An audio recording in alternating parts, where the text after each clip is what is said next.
All right, welcome back to the Entrepreneur, to Entrepreneurship, the Culture Podcast. We are here, and as you may or may not know, this weekend is a big fight weekend. So I figured, why not have a fighter in the studio as we approach this massive, what might be a fight or just a spectacle, because I don't think it'd be much of a fight. That could be a good fight. You think it'd be a good fight, Travis? I think it'd be a good You one. think It'll so? be entertaining, to say the least. Entertaining, yes. But will it be a good fight? What you think, But first of all, Giovanni is here. He's an MMA fighter. Yes. I know you didn't think Bahamian MMA fighters existed, but they are around. And Gio is one of them, one of the more popular ones. Gio, please introduce yourself to the people. Let us know exactly who you are and what it is you do. All right. Well, as you said, my name is Giovanni. Been training since 2009. Started fighting 2010 under Campazad and Carlos Achavarria. Undefeated kickboxing record at 8-0. Yeah, just throw that little humble brag in there right there. You said just undefeated. Throw that in there. Got my MMA record is 2-3. Boxing record is 1-2. So yeah, kind of well rounded. Now tell me something. You a Bahamian. Yeah. And you fighting. Yeah. Professionally. Not yet. Not pro yet. Not pro yet. So it's okay. Now you got to clear that one up for me. No. So it's not a clear enough for me because I don't know. This here might feel clearly. So it's like D League and NBA. Okay. Got it. What first got you into it though? Because you don't hear many Bahamians walking around. One day I want to be a fighter.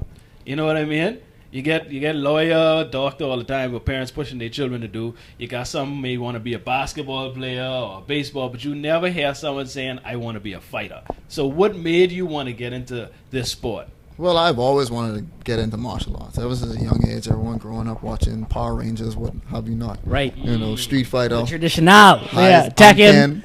Use Ryu. But I wasn't afforded a chance to study until I came back home in 2005. I started COB in 2007.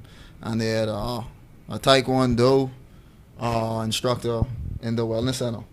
Oh, I didn't even know that. At COB? Yeah, but Robert Sands, Shiano Dorset.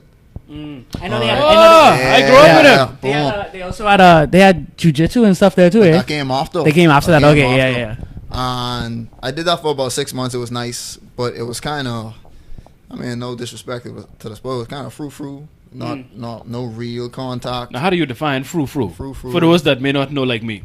I don't know what frou-frou is. Well, Just it's structure, right? It was just more of a... No, it wasn't. They rarely do full contact. It's kind of a tap and go. Oh, okay. More point-based. Based. I gotcha. About a couple months later, I was introduced to some boxing with Carlos, some Sanda with Campazad, and it took off from there. I didn't fight until 2009, a year. I was doing it for a year. Can't throw me in with the Sharks. He's like, yeah, man, I think you can compete. I'm like, no, Ted. I can't be like, yeah, man, yeah. He could jinx up. Yeah, yeah, man, try. Yeah, go ahead. Jinx me right up. Throw me in the ring. Fought one of the black belts on the island. Beat him. Fought this guy from Canada. Beat a black belt. Yeah. Yeah. You see, I mean, you gotta tell me now. And how long have you been fighting up until this point? How many years or how long? I didn't were you have any fights. Any fights, and you just walk in there and beat a black belt. See now. Well, I mean, he was training. That's what I mean. He may have not had a fight, but he was still training. Yeah, that's what I was like. How long? Yeah, how long you were I training? was only training for a year. I started training in 2009. My first fight was 2010. But yeah, this guy from Canada came over. I fought him. So it was a tournament, 2 fights one day, and I took home gold on my weight loss right then. And ever since then, it just stuck. Okay, now tell us, what were your parents' reaction when you told them that this is what you want to go ahead and pursue? I was growing. But I mean, some people 40, 50, and they still find it hard to tell their parents certain things. It was actually pretty difficult because at the time I was contributing significantly to finance, to household. So it was a difficult decision for me to make. But ultimately, my mom was supportive. She said, well, if that's what you want. My dad, on the other hand, was just like, no, this and that. But when he saw me fight, it clicked. He was like, yo, my son is actually pretty decent at this. He could do this. Yeah. So they were the only members that really mattered. I had my parents behind me. The rest of my family could have kicked rocks. I didn't care. But they were the ones who really had a hard time. Oh, why your son doing this? He need to go get a real job, such and such. And I'm like, well, no, Dre. Yeah. You know, y'all grow up in a different age. All right, the gap between me and you is different. Things happening different. You want me to get a 9 to 5. Well, I understand my time to be valuable, so I could put a price tag on my time. All right, if you want someone to put in, the thing is so funny these were family members who already had their own businesses. Yeah. Oh, really? They wasn't working for no one. Yeah, they're entrepreneurs themselves. It was just different from the type of work that they did, so it was weird to them. Yeah. So it's kind of like, oh well, we don't see sense in this, so we could discourage you from doing it. It's like, yeah, fine, whatever. Wow. And there it is. That me taking on or pursuing this passion opened up doors and different jobs, you know, where I wouldn't be making a fraction of that doing working at Lannis or holding on my other job teaching at the gym. So now, for us that don't know how it operates, because I have no idea how the business of fighting, how it operates. Like, how does it work? Like, is it mainly from sponsorships? Do you get like prize money for winning fights? Like, how do you how's the compensation? Right, how do you sustain yourself? During the long periods of training. Like, how do you generate income during these times? Like, how does the business of fighting work? Well, I will say this is, if you're not passionate about it, do something else. Kid you not. It's not as glamorous as people think. It's, oh yeah, I can make big money real fast. No, it doesn't work that way. Sorry. That's close enough. All right. But whispers in the mic. As you start off, you don't make or generate that big bank when you first start fighting. Right. All right. It's not basketball where everyone, as soon as you draw from college, they know your name. That's not how it works. So you have to build yourself as a fighter, I don't really like the guy, but Conor McGregor is great at it. He literally promotes himself. Yes. He's going to make history, win or lose, this Saturday. He went from MMA to boxing. He's fighting the best boxer. The best boxer. And arguably the greatest ever. So, with no professional jump street for the first attempt. No professional fights. Boom. So, here you have it. Even if he lasts a minute, he made history. Yeah. And he did that all through just being who he is and promoting himself. And that can be a bit tricky because here it is. I'm from this small blip on the globe. Not even the map, the globe. So getting that attention is hard. Yeah, so it's always that challenge. Just exactly. But that's where, you reach out to your sponsors, your gym, whoever, because sponsors really make or break fighters. Sponsorships make or break fighters. I'm talking when you have to come out of pocket to come up with a $1,300 ticket to Thailand. Then you got to pay the $4,000 just for room and board. So it's just like, it gets expensive. When you have a sponsor to take care of that stuff for you, it's kind of like, all right, cool, I can just focus on training. I don't have to worry about this 9 to 5. I don't have to worry about, I'm going to say I'm tired. Yeah, you could, once that part of it is settled, you could put the energy in the right place that you need to. Then after that, everything falls into place. Everything falls in place because you take your fights, win or lose, you get paid as a pro. Okay. All right, win or lose, it's not, you lost, so we can't pay you. No, you have a purse, win or lose. If you win, take home a bigger purse. If you lose, here's something. Yeah. Okay. The more fights you get, the more fights you have, the bigger your payout. That's why experience is key. Exactly. So even though you may not get paid for 1 or 2 fights, but you have more fights under your belt. Okay, not only do you build experience as a fighter, but like your name gets out there more with that resume. He could do this. I think I could put him against this card. It may be a good fight. It may be entertaining. Let's see. Another thing that helps is your notoriety.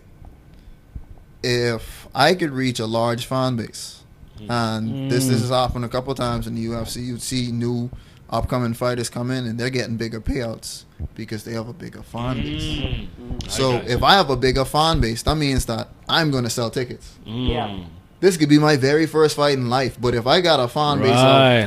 50,000 So it's people willing it's to not know. really on merit or your skill level or Boom. your record. Yeah. sometimes Sometimes, special yeah. occasions, Right. Yeah, Alright. it's a blend. It's a combination. So Exactly. it's like, okay, even though you might have like 50,000 loyal fans, you still got to perform in the ring. Exactly. You know, even though you might pay tickets there, people come to see an exciting fight. So I think it's a combination Prime of example. all those things. Kimbo Slice. I was about Yes. to say Kimbo. Yeah. Kimbo Yeah. Slice was a YouTube sensation. Yeah. Never a real MMA fight. Everything was backyard brawls. Right. And then his first payout was like 500-something thousand. Wow. So yeah, Wow. that Right. people knew. They're like, hey, So it's not like you need to be going to people's backyard and start knocking some people out, man. That's a insurance- special. That's my insurance that's sure still cover that. But and that was a special case too because like again like that whole YouTube he blew up when Boom. YouTube was still young Exactly. and blowing Yeah, up yeah, as well. exactly. Yeah. So like if the same person tried to do that now, it's so much noise on YouTube that'll go Wouldn't hard have for the it. same effect. Exactly. Exactly. Yeah. Wow. All right. So tell us now. You go in to Thailand. yeah. Have an upcoming trip. Fill us in on the details of this trip. What you're going over there to do. What you're seeking out to accomplish. Fill us in on the purpose of this trip. Well, this trip has been long in the making.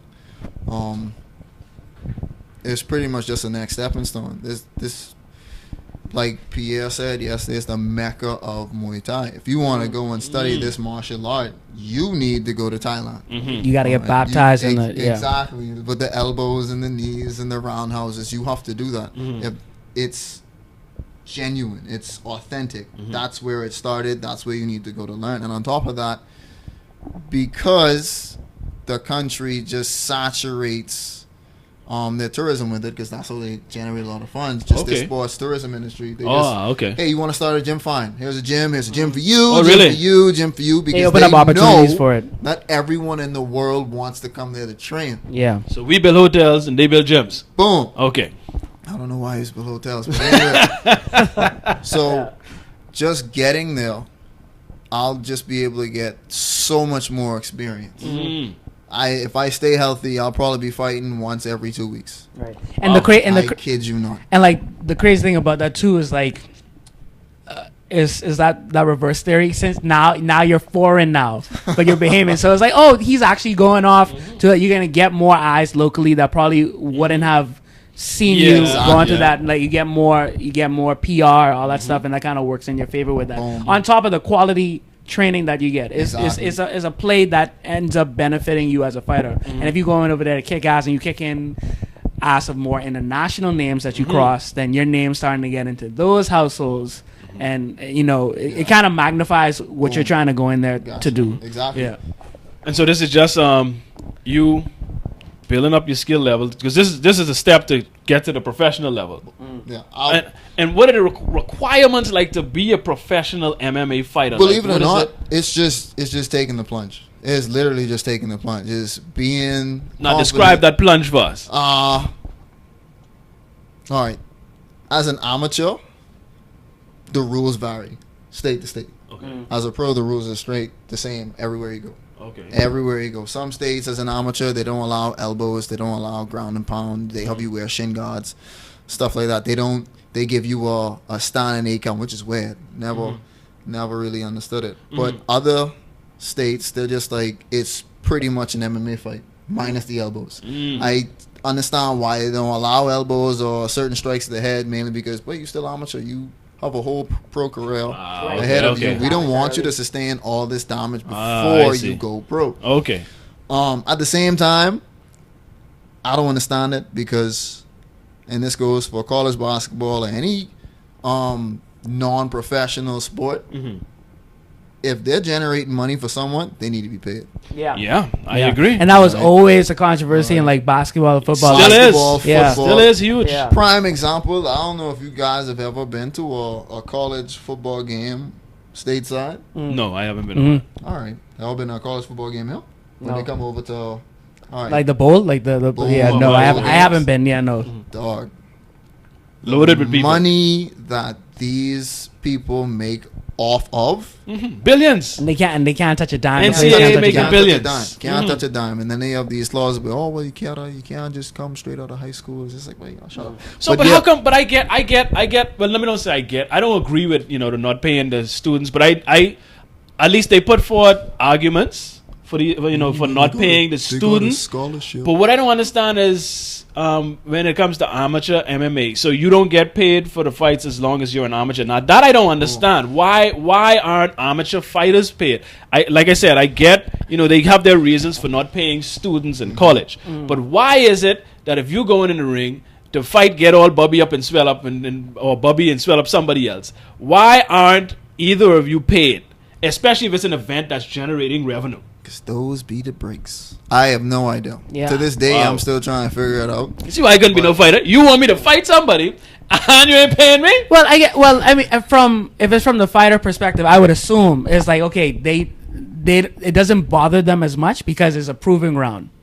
Like, I mean, that don't look like you agree with you, Travis. No, I mean, no. In a sense that, okay, think about your first. You don't agree with that. When you get past a certain level, it's like, okay, I need to get paid now. But when you Understood. go on into your first amateur fight, it's like, okay, I gotta come to make a name. It's No. more name, less pay. You can still get paid making a name. Womp, womp, womp. You This can is- still get paid This is making how a I name. see it. Okay, This is yeah, how I go see ahead. it. I don't get it. Or have Bro, they ever told you anything, like giving you a reason as to why amateur Yeah, fighters have they aren't given paid? you? I've never gotten a reason as Okay. to why. Wow. But your interpretation would It be. all just Yeah, what do comes you down think? to, well, you're not experienced enough to be paid. I'm saying, whatever, if that's what y'all want to run, fine. That's what y'all running with. It don't make sense to me. As far as I'm concerned, any amateur athlete, as long as the people coming to watch, Yes. purchase a Okay, ticket, Okay, exactly. You should get a stake in the Exactly. ticket. you should Yeah. get a stake in Okay, that. word, Exactly. word. If I agree. none of the amateurs show up, you don't have a show. You're not Exactly. generating Yeah, any yeah, revenue. yeah, That's what I'm saying. Yeah. But then there's some shows that I've been to in the States as well where it's like free admission to a certain point. You could understand that though. Yeah. Well, that's a whole different level yeah, of complexity. exactly. That's Yeah, different. yeah. I can understand I can that. understand that. Right. Because, well, you're not making any money off of me. Yeah, Right. yeah. But if you are making But if money, you making you should money get paid. off of me? Makes sense. Exactly. Yeah, Please. yeah. And that's why I don't get the whole, because I don't really watch MMA, so I don't know the business of it. I don't know how it functions. All I know is two dudes go in the cage and then they try to beat each other up. That's the extent of my knowledge of MMA. So this is me actually trying to learn Yeah, about yeah. the sport, about the business, how it runs. Because I have no idea. But that's crazy to me that But- you don't get paid. But just like I think how like hip hop has evolved too, like for the individual artists, like fighters, professional fighters realize that themselves are a business as well, and it's so much. It's like you went into the sport to be one of the best combat fighters in the world, but you also have to be a businessman as well. Yes. You have to look think at of it that as a end game. businessman. Yeah. You have to look at that end game. Yes. And so how long is the trip for? How long are you going to Thailand for? I'm going to be there for half a year. I'll be there Half a until... year. I'll Wow. be there. I'm leaving this Monday. Monday coming. Monday coming. Oh, wow. It's the 28th. Okay. And I won't be back until February 26th. 2018. Long Yeah. time. So Yeah. have you ever been there before? I've never been to Thailand. So this is going This to be is a real. literally the furthest I will ever be away from home. Word. And it'll be the only country I've ever been to outside the United Before States. this was Miami. Yeah, before this. Wow. That's the real You- behavior. Do you know outside of Pierre? Do you know anybody else trying to make that trip too, or do you have any? Well, I've had some of my teammates reach out to me and said that they too would like to make the trip, and I told them, I'm like, hey, do it. Right. I kid you not. Like if you want to pursue a career in fight sports, combat sports, then do it. If that's your dream, that's your passion, then go for it. Yeah. There's no reason not to. The most expensive part of my trip was the plane ticket. All right, the plane ticket came with like what, $1,300, but I'm essentially living there for 6 months for roughly $500 a month. Hold on, what? That's food, gym membership. You sleeping training outside it? twice a day. Living in the gym. Yeah, man. They have this like their gyms are set up like universities. Wow. Jeez. I need to go to Thailand. Yeah, so $500 for 6 months. $500. My light bill this month was more than that. $500 a month. What the fuck? And if I remember correctly, last time I $500 checked, a month. A month. I got you. Last time I Not for checked, 6 months. That's what I was about to say. I need to move to Thailand. Stop from there. What a flip. how is it? The currency rate is 1 BSD is equal to 35 Thai baht. So your dollar really Goes a goes long a way. long way. Wow. A long way. Awesome. All right. So, and you say you leave this Monday, 6 months. Do you have other fights already scheduled? No, not as or- yet. Not as yet. I already spoke with the gym. I told them what I'm coming for. I said, look, I am coming to train. I am coming to fight. I'm not coming to dilly dally. This is the next step in my career path. And they said, okay. So what? I don't know if we're getting ready to close it, but I wanted to ask one thing. So, go ahead, man. what would you say has been the biggest lesson or lessons from when you first started to get into this point that has always kind of been what kept you anchored and rooted for you to make this decision and know this is the right thing to do? Like, what's like the thing you either keep telling yourself or keep reminding yourself, or the thing that you are fighting for? Like, what has that been for you? It's just consistency, really. Effort put in, effort put out. Mm-hmm. What you put in is what you get. And it came to the point where I realized, it's like, 2013, I decided, hey, this is what I want to do. If I want to get any better at it, I need to dedicate myself fully to it. So I quit my job. Let's give him a round of applause for that. Yeah. Maybe that's a big leap. Yeah. Quit my job. I always support quitting your job. Yeah. That was rough. Yeah. God. Why was it so rough? Because Tell me. I was poor. Tell me why it was so rough. I was so poor. Oh my goodness. Now, you was Like, poor before you quit? I was poor before and after. Well, that wasn't no big risk. No, I was poor before because I just wasn't happy. But I was eating. I was poor after because I was happy, but I Wasn't needed. wasn't eating. It wasn't needed. So it was exchange. Yeah. But Then that's a fire under your Yeah, ass. pretty though. much. Yeah. So Exactly. it was just a driving force, and as the years progressed, as time passed, I was like, I'm getting better at this. Things are going my way because of this. Different doors opening because I just need to keep pushing. As soon as I keep pushing, the door's going to open up, meeting different people, more opportunities, and then bam, hey, you're going to Thailand. What? Yeah. Mind you, most of this trip is sponsored. So Oh, okay. You got sponsorship. yeah, Oh, most of this awesome. a sponsor. A sponsor. But So you could always use more. Exactly. Most of the trip was sponsored. So I didn't have to dig too deep into my pocket. But yeah, jeez. Now, before we go, give me that the one moment that you had that you were right on the brink of giving up on it and quitting, letting it go. Tell us about that time. What led to that time, and what got you out of it? Well, You can be honest, man. Tell us. Yeah. let's see. Be real. Because we all have those moments. Wait. I done had a couple of them. I can tell you now. That's happening on a regular. But I can be honest. Pretty much after I resigned from my position, I was just putting myself into the sport. Funds were low. I had a mom. I was living with my mom, my sister, and my brother, and just the quality of life we were living. It just was not where I wanted it to be. Right. You knew it was And something more exactly, than this. it's like there's something more than this. This isn't working out right now. I need to make sure my family is straight.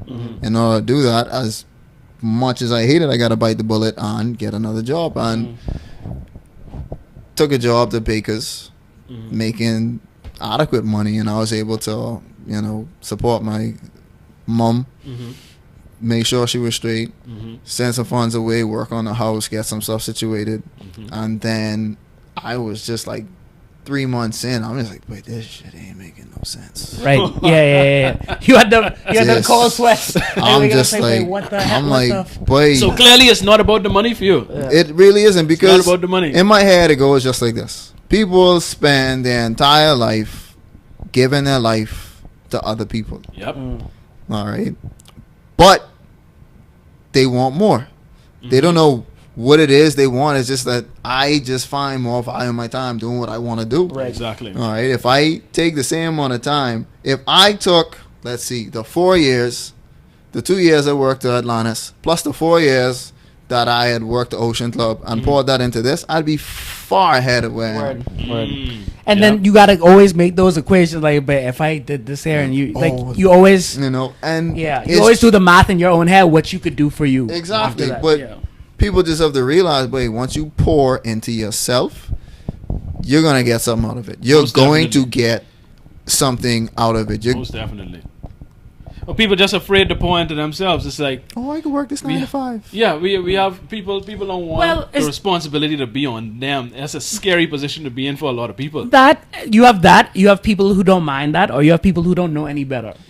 I feel like that's like you honestly would have people who are okay with just okay. Yeah. It's a That's blueprint true. that's And there. that's I don't fine. have to really think about it, and that's But- fine if they ain't complaining. If they Right, complaining, right. then you I gotta will be say fine. this, though. And then you have people who want to do something better, but they haven't spent enough time with themselves to try to figure out, okay, what is that thing I that could they agree want to with do? Yeah. But that time, I was in Vegas for like 9 months, and it's pretty much the Albany or Abaco. Right. And no one there was any less than net worth of 500 million. You done been some high class Alright. places. You've So- been at Atlantis, Ocean Club, The Vegas. only thing that I was seeing was Montesec with these dudes have a house here. Yeah. They spend. They live in it. They live there. They be here for like 4 days out the year. Yep. The dream has already been dreamt. Multi-million-dollar home. But these people ain't get where they want to be working for people. Exactly. Yeah, exactly. All right. If they work for people, they work for people in their own capacity. Right. I was a lawyer, but I have my own law firm, so I work for this right, person. Right. Yeah. They are contracted by people to do Exactly, things. but they're not all well. Like you have to depend on this person. Right. Nah, these people making bank because they said, you know what, F it. Like I need to start my own stuff. Right. I need to depend on myself. Right. I need to make moves for myself, Yeah. not make moves for Travis or make moves for Greg. Exactly, exactly. Most definitely. All right, let me run through some of these comments before we close out because I think Travis got to run. Boy, you got plenty of supporters in here. Pierre Simmons. Hey, Yeah, wait. Say humble, what's that? Aaron Brown, shout your name. Giovanni with all kind of eyes. that's my cousin. Then we got okay, Pierre defined frou for us earlier. He said frou is pillow fighting. So that's what he defines frou as. His words, not mine. Aaron Brown says, Thailand, here we come. She also says, yes, sponsors are needed and worth it. And give contacts. How, if people want to sponsor, how can they get in contact with you? My phone number is 565-6591. You could hit me up on Instagram. Yeah, babe. Then like for people like you do consistent documentation every day of everything that you do and everything you train and people and I know you're gonna go up on that more when you go to Thailand. Definitely follow him on Instagram. What's the Instagram? Mofire MMA 242. That's MOFIRE MMA 242. You can follow me on Facebook, Mofire Johnson, or Giovanni Mofire Harrison Johnson. That's my fight page. You can hit up my email if you want. GVEJohnson@yahoo.com. Yeah, man. And will you be documenting, Oh the yes, trip on yeah. the way? I'm working on getting a camera right now. Probably like a GoPro, something that could take some speed or high definition movement and stuff like to say, that. if you got a phone, you got a camera. This is a POS that is not waterproof. They got cases for that. This Let can't me take run too through- many frames. Let me run through a couple more. Aaron Brown says, being consistent will get you paid always. Justin Patterson says, marketing. Justin also says, I'm so jealous. PSA, don't be Justin. You get to working with... See, what the thing is, he's trying to Justin type is a too pro fast. fighter. Justin is a pro fighter who he's a fights. pro fighter. Yeah, that's So what he boy getting from paid. there. He getting paid. Oh! He ain't got nothing to be jealous about. Ah! So he fooling with you right now. He messing with you. He getting paid and he doing with each Yeah, other. that's my boy. He's come down every now and then. That's good, man. Don says, Gio is giving me additional motivation. Gio, Hey. you're motivating people. So say leave the information for Someone typing... So what? someone type it in the comments so they need you to repeat or something. Say it again. Okay. Oh, you mean the... someone wants to know the email address again, just to All right. confirm. Aaron Brown. GVE Johnson. So Giovanni Vance Harrison Johnson. Okay. GVE Johnson @yahoo.com. Okay, and Aaron also asking if you need a tripod. Yes. Okay, yes, And a Aaron, he needs a camera. tripod and a I got a camera. GoPro for you, babe. And whatever You else. serious? Yeah, I get you. What? You Yeah. see the connections, Yeah. man. Look at this. You Look come right at there God. and get a I mean, GoPro. Travis. No. Sorry, homie. He didn't mean it like that. He did. Yes, and PS says, great show, guys. Anyhow, let's wrap this up Yeah, so man. Travis can get out here. Yeah. Giovanni, we appreciate you for coming Thanks through. for having me, man. And we wish you all the best on your trip. I know you're going to do well. Wish you the best when it comes to health. And hopefully you could get on that pro level so you could start getting paid. Yeah. Because these people, you know, I Yeah. don't think I down with this not paying the fighters That thing. happening, not pro but happening. I understand that's the nature of the game right now. But we wish you the best in Thailand. And all the best until next time. People, Travis, I can let you run. What time it is? It's after 5? Yes, you got to go. All right, so people, as we end every show, losers make excuses, winners make adjustments. Oh. And until next, I won't be here next week. Travis, you doing the show next week? I could. We could set it up. Okay, if you could knock Yeah. what's up, because I'll be in Orlando. Anyway, we'll figure something Yeah, out. we'll I'll be off the coordinate. island next week, so I'm not sure yet how we're gonna do it. If Well, we're we'll figure gonna do a something show, out. but we'll Yeah, figure it figure out. it So out. just stay tuned. Yeah. And Make then- sure you follow the page. And then shameless plug, meetup at Starbucks will be September 9th. meeting up. Just people from the community. What community? Shift the culture. Okay, well, that's and what I want. entrepreneur community. Okay, there we go. September 9th, we'll have meetup there. I'll post that link later on in there as well. Yeah. Awesome. People, like the video. Share the video, most importantly, especially if you feel that you learned something or you were entertained or you enjoyed or you feel that somebody else can learn from it. Please share it. That don't cost you nothing. That for free. And Keisha show? Something about Keisha? Did you send it to me? And also, you guys know Keisha Oliver. She has hosted the show with us a couple of times, a couple of weeks ago, and she's also having an event this evening. So in less than an hour, at 6 p.m. it's Would You. She has an event. I think it's at the National Art Gallery of the Bahamas. Let me see. No. Sorry, it's the Pro Gallery at the University of the Bahamas. And they're having, I think it's an exhibit. So please, if you can, make it out to the University of the Bahamas tonight at 6 p.m. Do it. Please go out and support Keisha. Wonderful individual. And like I said, she's also hosted this show with us before. So go there and show your support. So, we gone, people. Until next time. Later. Peace. Skr, skr.